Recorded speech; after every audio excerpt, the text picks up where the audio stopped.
কে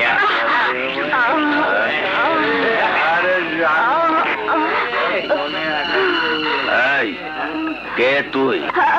please একটা পুড়িয়া দিন, আমার শরীর জ্বলে যাচ্ছে, সারা শরীরে আগুন, প্লিজ একটা পুড়িয়া, প্লিজ। টাকা দে আর সুখ নে।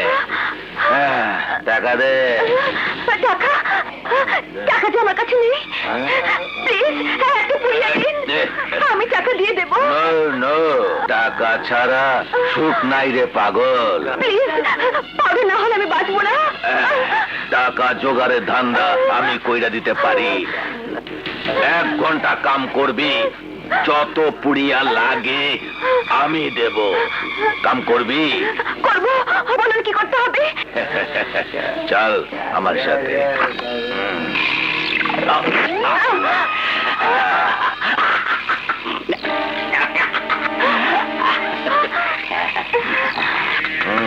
ক্যামেরাম্যান সাহেব, শুরু কইরা দেন। কি শুরু করবে? হ্যাঁ, শুটিং। 3 নম্বর শুটিং। ওই যে তোমার হিরো আর তুমি হইলা হিরোইন। কাপড় চোপড় খুলে রেডি হয়ে যাও। আরে তাড়াতাড়ি খোলো, দেরি করে কেন? কি করছেন? কাপড় খুলছেন কেন? আরে মর্যাদা, একটু বুঝবার চেষ্টা করো। এই ছবিতে কাপড় চোপড় থাকলে কেউ দেখবো না। ওই ক্যামেরাম্যান, শুরু করো। অ্যাকশন।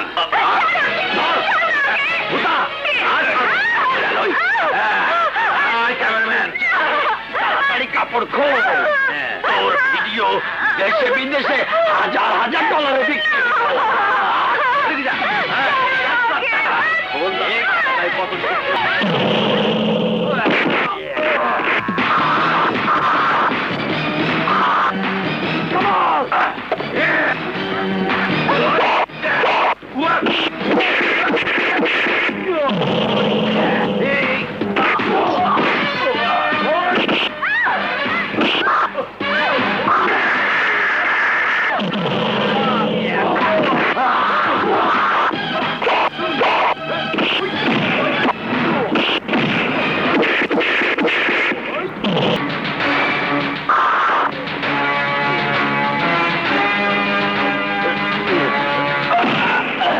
আমাকে মাফ করে দিন, আমাকে মাফ করে দিন। মাফ?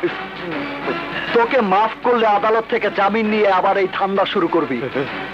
যতবার তোদের অ্যারেস্ট করব, ততবার তোরা আইনের ফাঁক দিয়ে বেরিয়ে এসে খুন, রাহাজানি, চাঁদাবাজি, ধর্ষণ আর সন্ত্রাস করেই যাবি। কিন্তু আমি তোদের সেই সুযোগ দেব না। ভাই, আমি আর এই কাজ করবো না, আমি ছেড়ে দিই। ছেড়ে দেব? তোদের এক এক করে ধ্বংস করে বাংলাদেশের মাটি থেকে সমস্ত অপরাধীদের চিরতরে নির্মূল করে ছাড়বো।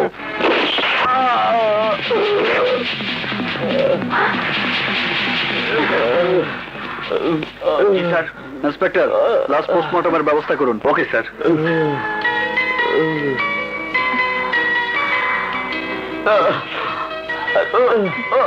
নদী, পুলিশের দায়িত্বের বাইরে আমাকে সহযোগিতা করার জন্য তোমাকে ধন্যবাদ। ওকে স্যার, সহযোগিতা তোমাকে করতেই হবে, না হলে তোমাকে আপন করে পাবো কি করে?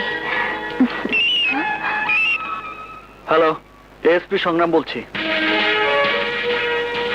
ওকে, আমি আসছি। ফুলের ধর্ষকদের আপনি কিভাবে ধরবেন বলে প্ল্যান করেছেন? মিস্টার সংগ্রাম, ফুলের ধর্ষক কারা তাকে জানতে পেরেছেন? পুলিশ এ ব্যাপারে কি অ্যাকশন নিচ্ছে? পুলিশ কি অ্যাকশন নিচ্ছে তা আপনারা পরে অবশ্যই জানতে পারবেন। Please please. স্যার। এসপি সংগ্রাম, আজ থেকে এই কেস তুমি হ্যান্ডেল করবে। 48 ঘন্টার ভেতরে আমি ক্রিমিনালদের হাজতে দেখতে চাই। Yes sir. আর হ্যাঁ, ক্রিমিনালদের ধরার সময় যদি গুলি চালাতে হয় চালাবে। আমার অর্ডারের কোনো প্রয়োজন নেই। ওকে? জি স্যার। স্যার, আপনারা আমার সাথে আসুন। আপনাদের সহযোগিতা ছাড়া আমার একার পক্ষে কিছুই করা সম্ভব না। আপনার প্ল্যান কি? ফুল যে স্কুলে পড়তো সেই স্কুলের সামনের রাস্তায় কাল থেকে 24 ঘন্টা আমাদের সোর্স রাখার ব্যবস্থা করুন। সন্দেহজনক কাউকে দেখা মাত্রই তাকে অ্যারেস্ট করে জিজ্ঞাসাবাদ করুন। ঘটনাস্থলের পুরো এলাকা তন্ন তন্ন করে খুঁজুন। যে কোনো ধরনের ক্লু পাওয়া মাত্রই আমাকে জানাবেন। Yes sir.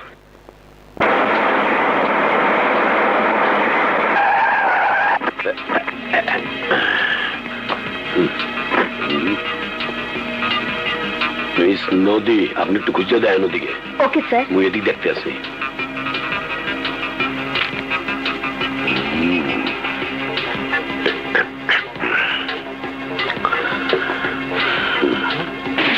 আচ্ছা, 2টার মুড়ি বানান দেই।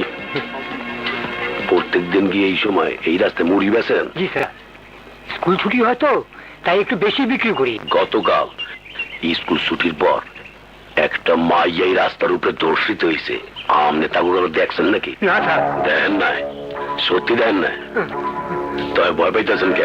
কই, আমি ভয় পাইতেছি না স্যার। আপনি চোখ কইতেছে, আপনি মিথ্যা কইতে আছেন। না, আমি মিথ্যা বলতেছি না স্যার, আমি মিথ্যা বলতেছি না স্যার। আমি জানি না স্যার, আমি জানি না, আমি কিচ্ছু জানি না, আমি কিচ্ছু জানি না স্যার। যায় কোথায়? স্যার, কোনো ক্লু তো পেলাম না। মোর মনে হয় মুই একটা কুলু পাইছি। সেটা কি স্যার? ওই মুড়িয়ালা মনে হয় ওর কাছে কোনো তথ্য পাওয়া যাইতে পারে। তাহলে এএসপি সংগ্রাম স্যারকে খবরটা দিতে হয়। জি, আমার নাম সফি। সেদিন ওই পশুগুলোর সবাইকেই আপনি দেখেছেন, কি দেখেননি? জি, দেখেছি। ওরা সংখ্যায় বেশি ছিল জানি, আপনি ওদের বাধা দিতে ভয় পেয়েছেন তাও জানি, কিন্তু আপনি তো পুলিশকে জানাতে পারতেন। পারতাম, কিন্তু আমাকে বারণ করেছে। কে বারণ করেছে?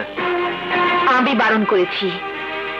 আমি ওনার বোন, নাম আমার মমতা, এটা আমার মেয়ে। এই চানাচুরওয়ালা শফির আসল পরিচয় কি জানেন? খুলনা শহরের দৈনিক মুক্তকণ্ঠ পত্রিকার সাংবাদিক। সত্যের পক্ষে যুদ্ধ করার প্রতিজ্ঞা করেছিলেন উনি। আল্লাহ ছাড়া কখনো কারো সামনে নিজের মাথা নত করেননি, কখনো মিথ্যের কাছে নিজেকে বিক্রি করেননি। জানেন তার কি প্রতিদান দিয়েছে আপনাদের পুলিশ? ক্রিমিনালদের হুমকির কমপ্লেন নিয়ে থানায় গিয়েছিল, উল্টো পুলিশ তাকে মেরে রক্তাক্ত করে থানা থেকে ভাগিয়ে দিয়েছে, শহর ছাড়া করেছে। ফ্ল্যাট থেকে সোজা বস্তিতে চলে আসতে বাধ্য হয়েছে আমরা। কারণ কি জানেন? স্থানীয় এমপির বিরুদ্ধে সরকারি টাকা আত্মসাতের জন্য পত্রিকায় খবর ছাপিয়েছিলেন উনি, যার জন্য সংসদ নির্বাচনে হেরে গিয়েছিলেন। তার বদলা নিয়েছিলেন উনি আমার ভাইকে বেকার করে দিয়ে। একসময় সাংবাদিক হিসেবে আমার ভাইয়ের নাম ছিল, আর আজকে চানাচুরওয়ালার মতো নামহীন জীবন যাপন করছে শুধুমাত্র শান্তিতে মরার জন্য। আজ যদি এ ধরনের ঘটনা আপনার মাসুম মেয়ের উপর হতো তাহলে আপনি কি করতেন? যদি গর্ভবতী হতো তাহলে বিষ দিয়ে মেরে ফেলতাম, যদি মরে যেত বাড়ির পেছনে গোপনে কবর দিয়ে দিতাম, আর যদি নিজে নষ্ট হতো তাহলে ওর সাথে সমস্ত সম্পর্ক নষ্ট করে ফেলতাম। তবু পুলিশের কাছে যেতাম না। পুলিশের উপর আপনারা তো ঘৃণা কেন? ঘৃণার কারণ আপনারাই। পুলিশের একজন সাব ইন্সপেক্টর নজরুল আমাকে মন্ত্রণালয় চাকরি পেতে সাহায্য করেছিল। তার বিনিময়ে 6টা বছর রক্ষিতার মতো আমাকে ব্যবহার করেছে। একটা সন্তান হয়েছে আমার, কিন্তু সেই সন্তান স্বীকার করার ক্ষমতা নজরুলের নেই। সংগ্রাম সাহেব,